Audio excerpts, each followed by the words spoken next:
누가복음 15장 1절에서 10절까지 말씀 교독으로 읽겠습니다. 제가 먼저 1절 읽습니다. 모든 세리와 죄인들이 말씀을 들으러 가까이 나아오니 바리새인과 서기관들이 수군거려 이르되 이 사람이 죄인을 영접하고 음식을 같이 먹는다 하더라. 예수께서 그들에게 이 비유로 이르시되 너희 중에 어떤 사람이 양 100마리가 있는데 그 중에 하나를 잃으면 99마리를 들에 두고 그 잃은 것을 찾아내기까지 찾아다니지 아니하겠느냐. 또 찾아낸즉 즐거워 어깨에 메고 집에 와서 그 벗과 이웃을 불러 모으고 말하되 나와 함께 즐기자. 나의 잃은 양을 찾아내었노라 하리라.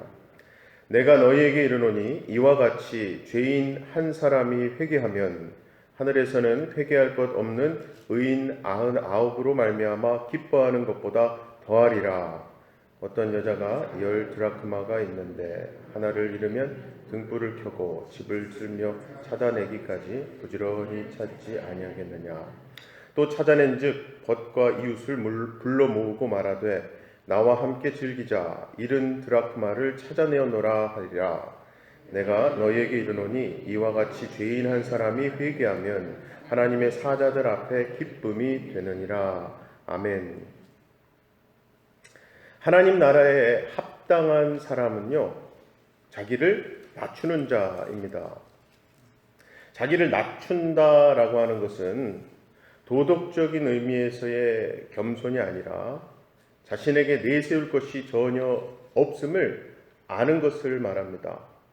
즉, 내세울 것이 있고 힘이 있는데도 불구하고 힘없는 자들을 힘으로 대하지 않는 그런 세상이 말하는 겸손이 아니라 세상이 힘으로 여기는 것이 있음에도 불구하고 그것이 힘으로 여겨지지 않는 거예요. 즉 무엇을 진짜 힘으로 여기고 인정하는지가 참 중요한 거죠. 그리고 이것은 결국 진심으로 자신이 죄인임을 알게 될 때 가능합니다. 즉 돈이 있고 권력이 있어도 인간의 실체는 죄인일 뿐이며 결국 영원한 죽음의 저주에서 벗어날 수 없는 것이 인간의 실상임을 알 때 자신이 소유한 그 어떤 것도 무가치한 것임을, 아무 가치가 없는 것임 또한 알게 되는 거거든요.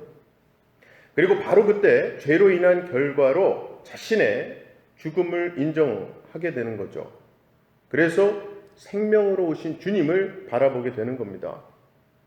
그러한 모습을 대표하는 사람이 바로 가난한 자, 몸이 불편한 자, 저는 자, 소경들입니다. 즉 세상에 소망 둘 것 하나 없는 자들이고요.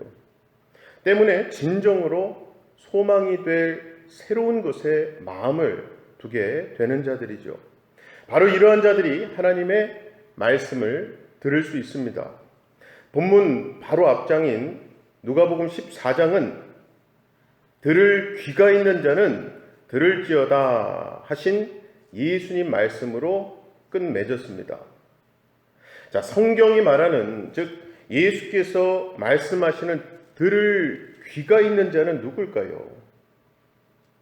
일단 바리새인과 같은 부류의 사람이 아닌 것은 분명합니다. 왜냐하면 그들은 늘 예수님과 충돌했고요, 끝까지 예수님 말씀을 받아들이지 않았기 때문입니다.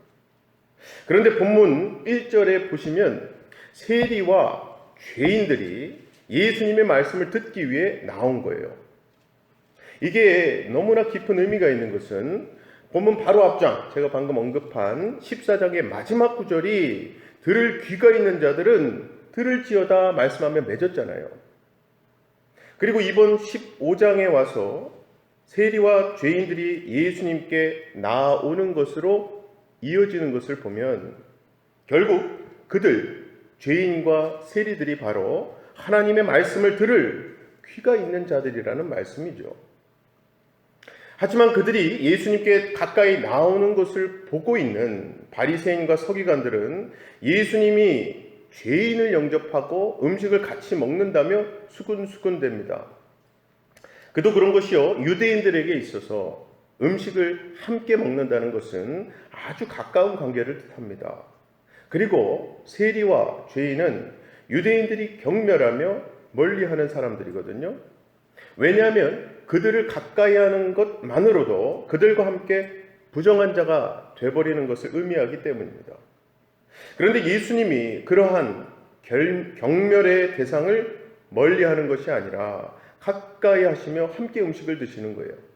이것이 바리새인과 서기관들의 눈에는 비난받을 행동으로 보일 수밖에 없는 거죠. 그리고 예수님은 그렇게 수군거리며 예수님을 비난하는 그들에게 진정으로 하나님이 기뻐하시는 자가 누구인가에 대해서 비유로 말씀하시는 것이 이번 15장의 내용입니다. 그리고 오늘 본문에는 잃은 양 한 마리를 찾는 것과 잃은 드라크마 하나를 찾는 비유가 나오는데요. 비유 내용은 간단합니다. 먼저 어떤 사람에게 양 100마리가 있는데 그중 한 마리를 잃어버렸습니다. 그러자 그 사람은 99마리 양을 들에 두고 잃은 양을 찾아다니다가 결국 그 양을 찾아서 즐거워 어깨에 메고 집으로 돌아와 벗과 이웃을 불러 잃은 양을 찾았노라 라고 하며 함께 즐기자고 한 거죠. 그리고 예수님은 이 비유의 결론으로 7절 내가 너희에게 이르노니 이와 같이 죄인 한 사람이 회개하면 하늘에서는 회개할 것 없는 의인 99으로 말미암아 기뻐하는 것보다 더하리라 말씀하며 맺으셨고요. 또 하나의 비유죠. 어떤 여자가 10드라크마를 갖고 있는데 하나를 잃어버렸다면은 당연히 등불을 켜고 집을 쓸며 잃은 드라크마를 찾기까지 부지런히 찾지 않겠느냐는 거예요. 그러다가 찾으면 그 역시 벗과 이웃을 불러 잃은 드라크마를 찾았다고 하면서 함께 즐기고자 한다는 겁니다. 예수님은 이 비유의 결론 역시 첫 번째 비유 결론과 비슷하게 내시죠. 10절입니다. 내가 너희에게 이르노니 이와 같이 죄인 한 사람이 회개하면 하나님의 사자들 앞에 기쁨이 되느니라. 자, 여러분은 이 비유를 보실 때 중심 주제가 무엇이라고 생각하십니까? 보통은 잃은 것을 찾는 것에 중점을 두곤 합니다만 물론 잃은 것 찾는 것 역시 중요한 내용이긴 하지만 사실 두 가지 이 비유 말씀의 결론은요 기쁨에 있습니다. 본문 다음에 나오는 탕자의 비유에서도 돌아온 아들로 인한 아버지의 기쁨이 강조되는 것을 보면 이번 15장에 등장하는 비유에서 중점을 두어야 하는 것은요 하늘에서 기쁨이 되는 것은 무엇인가? 바로 이것을 제대로 아는 것에 있는 거죠. 자, 그런데 바리새인과 서기관의 눈에 세리와 죄인은요 하나님의 저주를 받을 자들로 보였던 겁니다. 그래서 그들 눈에 세리와 죄인은 당연히 하나님이 기뻐하실 존재가 아니었던 거죠. 반면에 자기 자신들은 하나님이 기뻐하실 만한 사람이라고 생각했어요. 왜냐하면 그들은 자기들이 하나님이 기뻐하시는 삶을 행동을 하고 살고 있다고 생각했기 때문입니다. 이것은요 멀리 볼 것도 없이 여러분 중에도 자기 자신을 보실 때 아마도 나는 하나님이 기뻐하시지 않을 거야 라는 생각하시는 분들이 계실 거예요. 그리고 그렇게 생각하시는 그 중심에는 내가 하나님이 기뻐하실 만한 행동을 하지 못하며 살고 있다는 생각이 있기 때문이실 겁니다. 그런데 여러분 무엇이 과연 하나님이 기뻐하실 만한 행동일까요? 선행일까요? 종교적인 실천, 교회를 통한 구제일까요?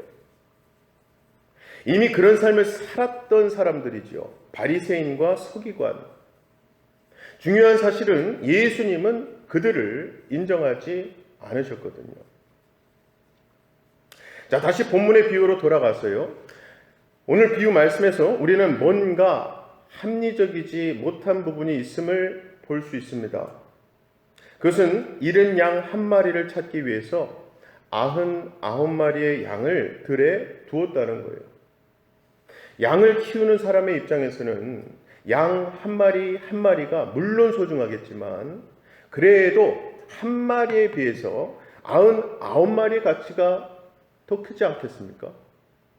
그런데 비유에 나오는 사람은 왜 99마리를 들에 두고 한 마리를 찾아 나선 걸까요? 솔직히 우리 같으면 99마리를 우리 안에 안전하게 둔 다음에 한 마리 찾아 나섰을 거예요.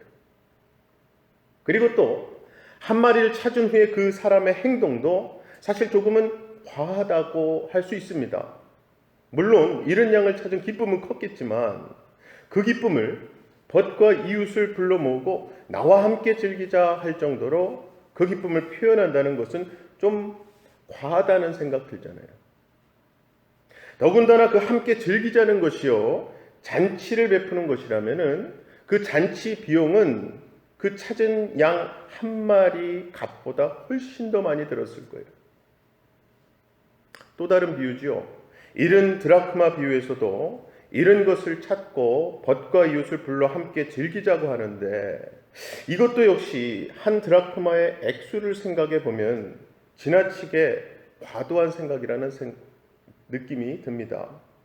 자, 하지만 예수님은 그렇게 우리 생각으로는 쉽게 이해될 수 없는 상황을 비유로 말씀하시면서 하나님 나라는 그래서 새로운 시각에서 봐야 한다는 것을 가르치고자 하신 건데요. 일단 99마리 양을 들에 두고 한 마리의 양을 찾아 나섰다는 것은요, 그 사람은 양을 숫자적인 가치로 계산하지 않았음을 의미합니다. 만약에 양을 숫자적인 가치로 계산했다면 아까 말씀드렸듯이 먼저 99마리를 신경 쓰고 난 후에 이른 양을 찾아 나섰을 거예요. 그런데 본문 7절에 보면 99마리의 양은 회개할 것이 없는 의인 99으로 비유되고 있습니다.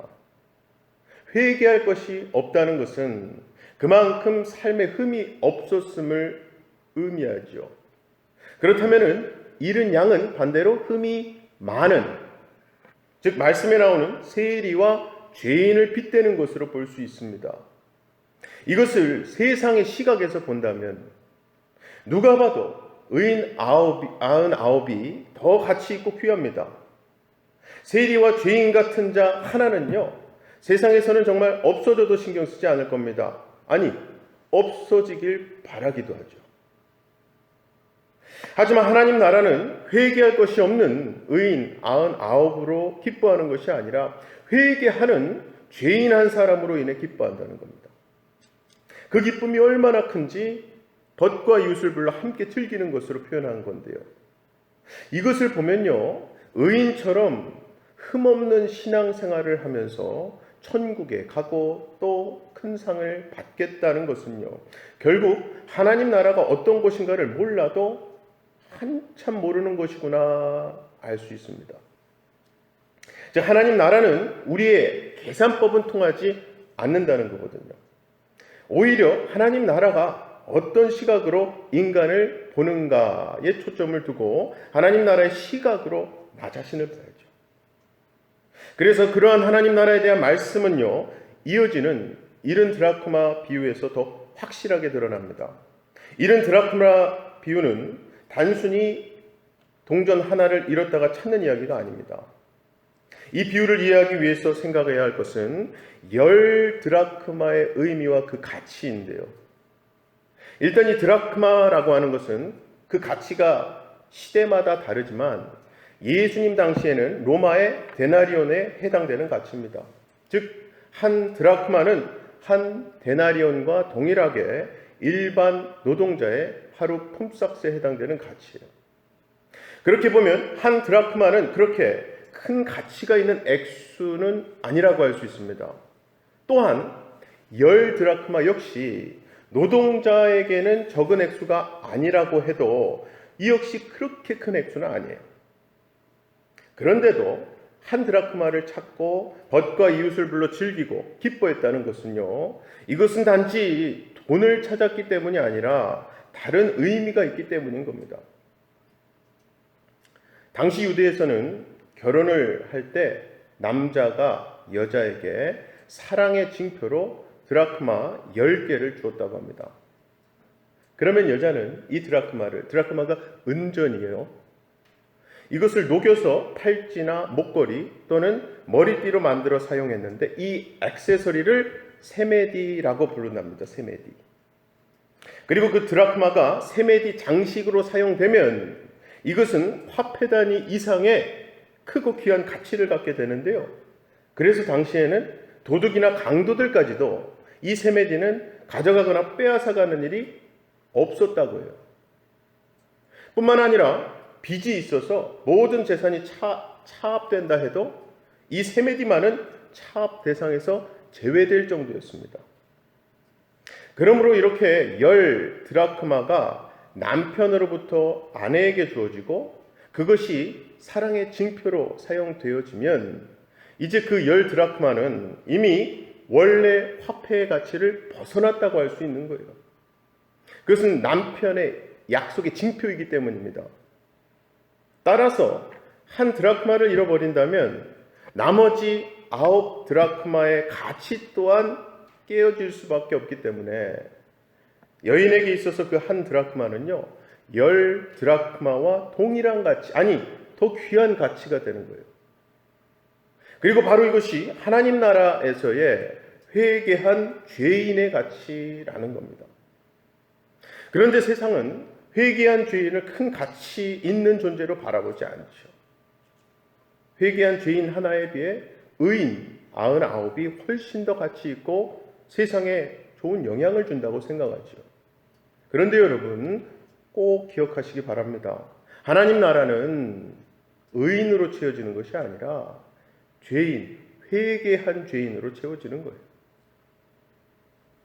그리고 하나님 나라에서는 이 회개한 죄인 또한 숫자로 계산되지 않습니다. 예를 들어서 회개한 죄인이 많으니까 하나쯤은 잃어버려도 괜찮다 하지 않지요.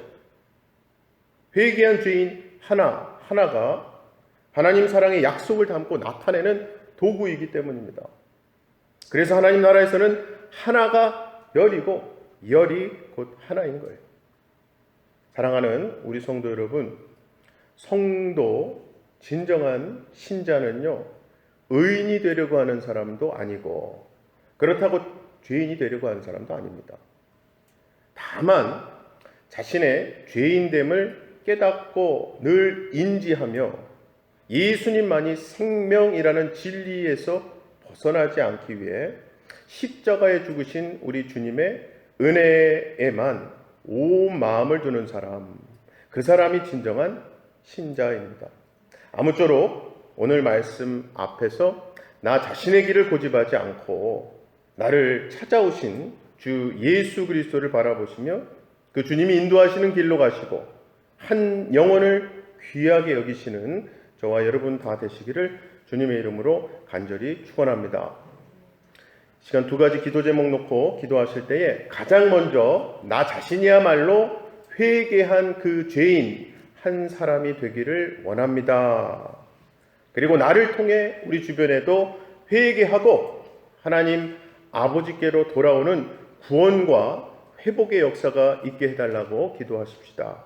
두 번째 기도 제목은요, 각 위원회별로 얼마 전까지 모든 작년도 사역 내용을 제출하셔서 결산 보고서가 완성이 됐고 아시다시피 올해 사역을 열심히 진행 중에 있습니다. 모든 위원회가 하나님 뜻하신 방향과 하나님 허락하신 은혜로 올해 새 사역들 잘 감당하게 해달라고 기도하십시다. 다 같이 기도하겠습니다. 사랑의 아버지 하나님 감사합니다. 오늘도 다른 누구도 아닌 내가 회개한 죄인 그 한 사람으로서 이 자리에 올 수 있는 것도 다 하나님의 전적인 은혜인 줄로 믿습니다. 오늘도 그래서 말씀을 듣고 말씀 앞에 서다 보면 결국 예수 십자가가 우리로 감사의 눈물을 흘리게 하고 예수 사랑의 고백을 하게 하며 아버지 어깨에 안긴 자녀로서의 많은 기도 제목이 나올 수밖에 없음을 고백하오니 이 시간 우리로 하여금 죄인, 회개한 죄인 한 사람으로서의 삶을 살되 하나님께는 가장 큰 기쁨이요 나를 통해서는 또 다른 죄인 한 사람 한 사람이 하나님께로 돌아오는 역사가 일어나게 하여 주시옵소서. 특별히 우리 교회 각 위원회 너무나 힘든 시기를 위원회 섬기시는 우리 직분자들 통해서 잘 감당하게 하신 은혜에 감사합니다. 이제 새 담임 목사님 김혜길 목사님과 함께 올해 사역을 열심히 합력하고 있는데 선하신 하나님께서 가장 선한 방향과 길로 인도해 주실 줄 믿고 우리가 그리하여 넘치게 받은 은혜를 그 은혜 생명력 있게 흘려보낼 수 있는 귀한 통로가 되게 하여 주시옵소서. 믿고 감사드리며 예수님 이름으로 기도합나이다. 아멘. 하늘에 계신 우리 아버지여, 이름이 거룩히 여김을 받으시오며 나라의 임하옵시며 뜻이 하늘에서 이룬 것 같이 땅에서도 이루어지이다. 오늘날 우리에게 일용할 양식을 주옵시고 우리가 우리에게 죄 지은 자를 사하여 준 것 같이 우리의 죄를 사하여 주옵시고 우리를 시험에 들게 하지 마시옵고 다만 악에서 구하옵소서. 나라와 권세와 영광의 아버지께 영원히 있사옵나이다. 아멘.